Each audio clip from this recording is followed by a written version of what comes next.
Olá pessoal, aqui é o professor Danilo de História. Hoje nós vamos iniciar um novo capítulo lá do livro Na Frente B, Cotidiano, Escravidão e Poder. Bora lá! Galerinha, na segunda metade do século XVI começaram a ficar evidentes os interesses e os objetivos de Portugal nas terras coloniais brasileiras.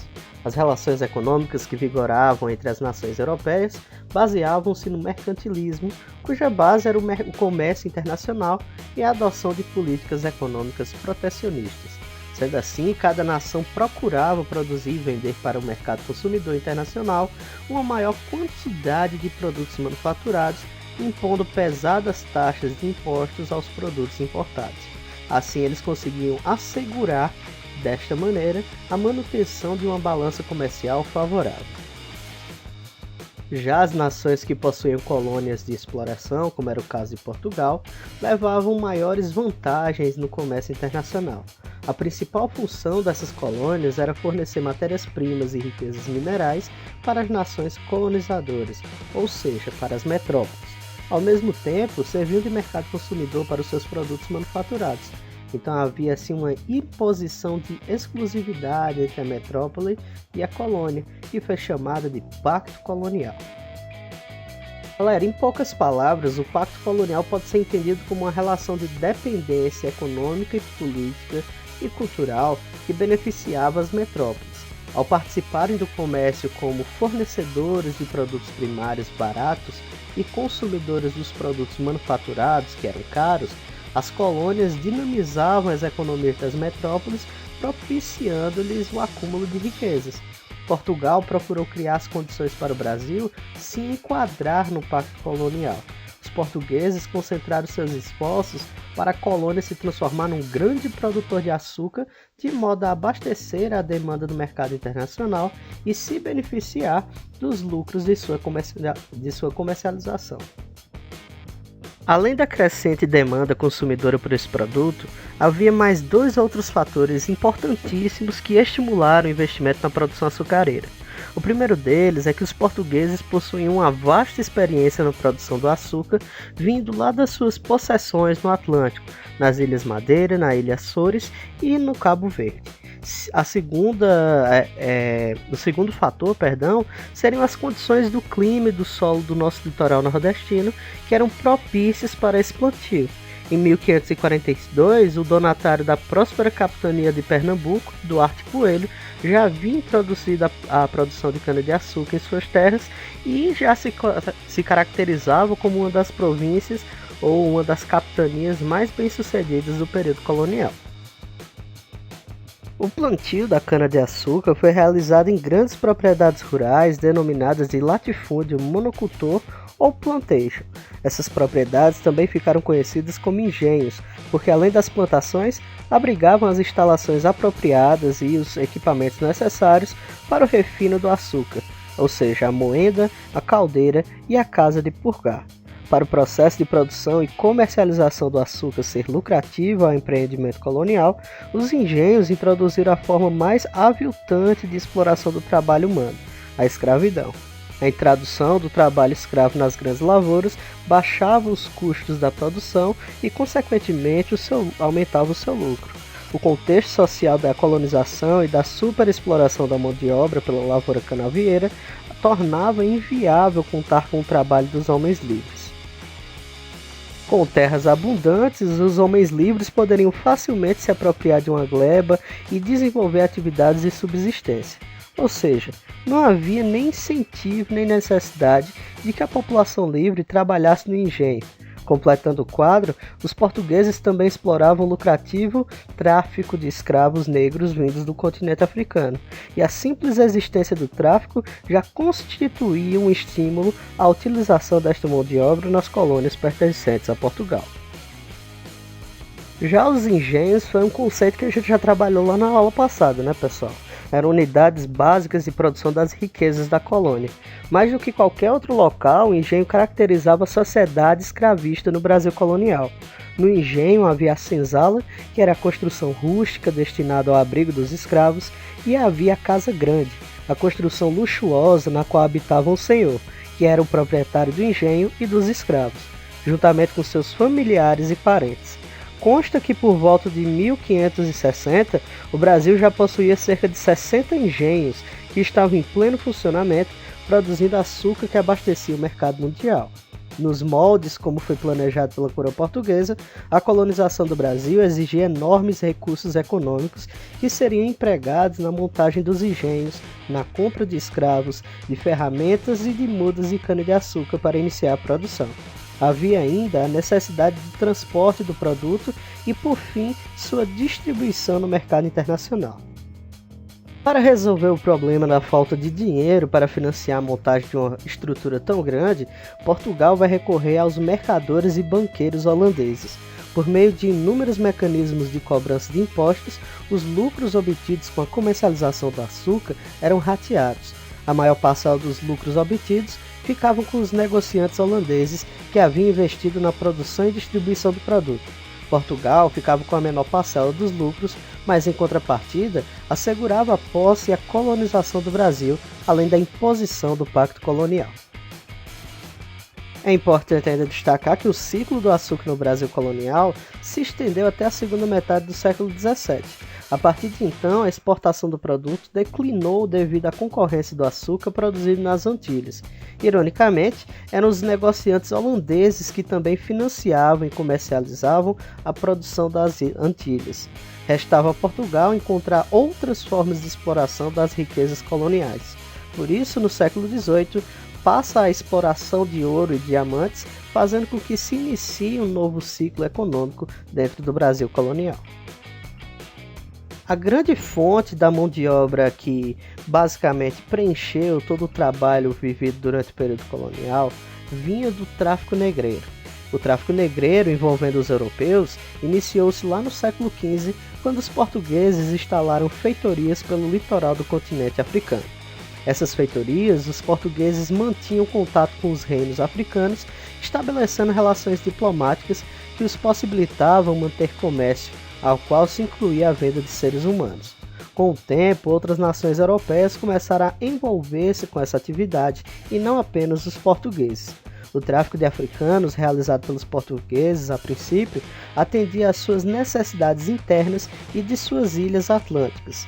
No século XV, os africanos escravizados por Portugal eram utilizados em serviços urbanos, sobretudo em Lisboa, e eram utilizados na produção de açúcar nas ilhas do Atlântico de Portugal e aqui no Brasil.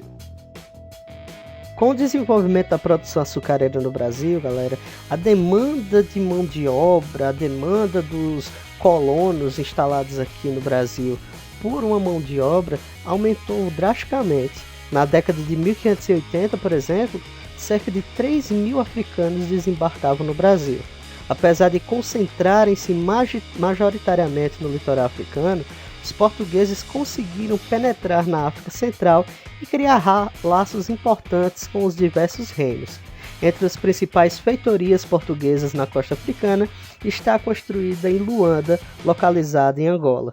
Na prática, Luanda cumpriu um papel fundamental como centro de formulação e execução de operações militares contra reinos africanos e como base de intensa diplomacia entre europeus e africanos que pretendiam escravizar os povos que disputavam o domínio da região. Na prática, esses escravos eles eram conseguidos por traficantes que obtinham os prisioneiros comprando-os, caso fossem prisioneiros de guerra, ou por meio de emboscadas realizadas pelos próprios traficantes. Os africanos, após terem sido feitos prisioneiros, eram levados a pé até os portos, onde seriam revendidos para os portugueses. Nesses portos, os africanos eram marcados com ferro quente para identificá-los de qual comerciante era. Além disso, os africanos prisioneiros eram trocados por alguma mercadoria valiosa, que poderia ser tabaco, cachaça, pólvora, entre outros. Depois de vendidos para algum comerciante europeu, os africanos embarcavam no navio que os transportaria para a América ou para a Europa. Nesse navio era chamado de navio tumbeiro ou navio negreiro, pelo fato de ser um local onde muitos dos escravos embarcados morriam.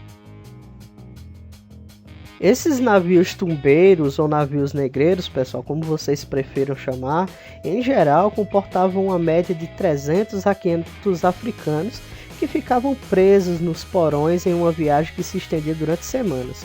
Se você for colocar aí na ponta do lápis, partindo lá de Luanda, em Angola, a viagem para Recife durava uma média de 35 dias. Se fosse para Salvador, durava 40 dias. E se fossem para regiões mais longínquas, como o Rio de Janeiro, chegava a durar quase 2 meses. Então as condições de viagem eram extremamente desumanas e os poucos relatos que existem da forma como os africanos eram trazidos para as Américas reforçam isso. O local no qual os africanos eram aprisionados era geralmente tão baixo que os africanos não conseguiam ficar em pé e o espaço era tão apertado que muitos tinham que ficar na mesma posição durante toda a viagem.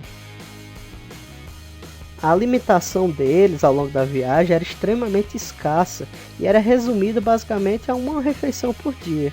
Na prática, no começo dessas viagens, os traficantes de escravos davam uma quantidade de alimentos menor ainda, para evitar que eles se rebelassem.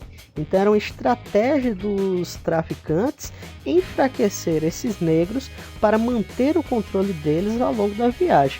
Já a água também quase nunca era potável e os alimentos disponibilizados eram feijão, farinha, arroz e carne seca.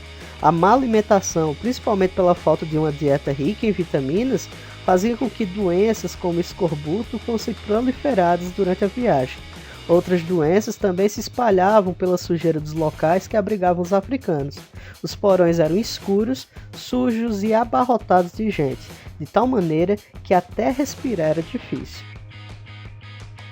Diante de uma viagem tão difícil, pessoal, a mortalidade média entre as populações negras que eram traficadas da África para o Brasil chegava a 1/4 desses africanos embarcados, ou seja, 25% desses cativos não chegavam vivos aqui na América.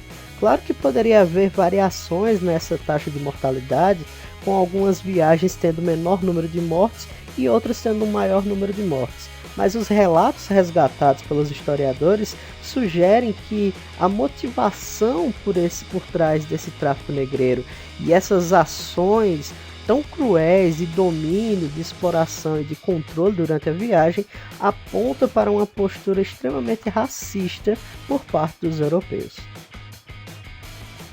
Chegando aqui no Brasil, após serem comercializados, eles rumavam principalmente para as grandes propriedades rurais. Nos engenhos de açúcar do Brasil colonial, eram empregados o trabalho assalariado livre, sim, mas a maioria dos trabalhadores que atuavam nessas propriedades eram os negros africanos.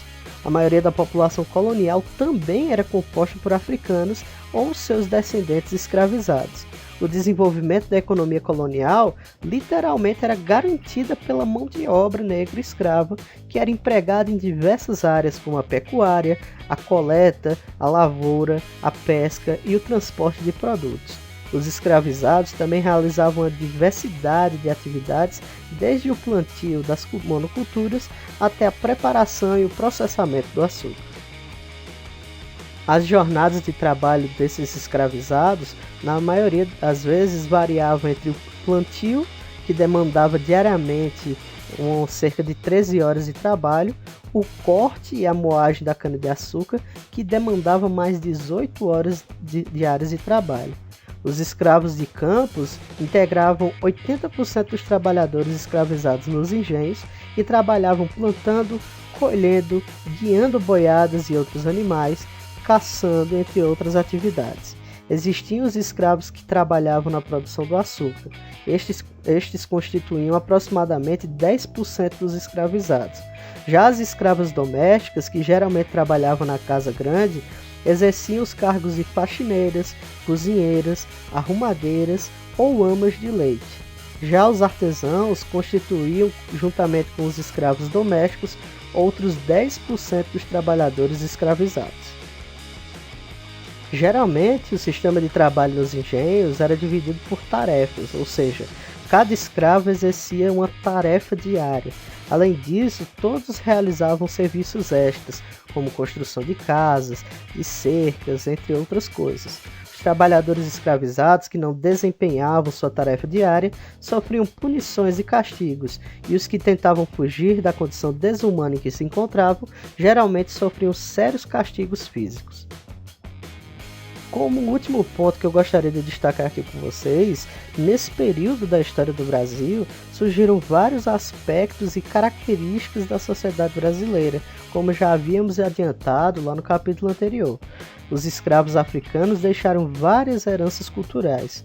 Foi na senzala que surgiu a feijoada, o prato presente na culinária brasileira até hoje, e a capoeira, que se confundia com uma dança, mas que era uma forma de luta desenvolvida entre os escravos na resistência contra o trabalho escravo, muito praticado hoje em dia e no Brasil como um todo.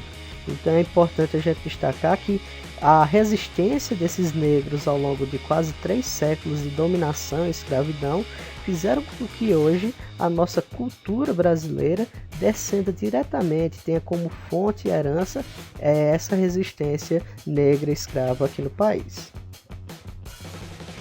Então é isso, pessoal, espero que tenham gostado da videoaula de hoje. Não deixem de curtir o vídeo, de comentar aí qualquer dúvida que tenha surgido ao longo da aula.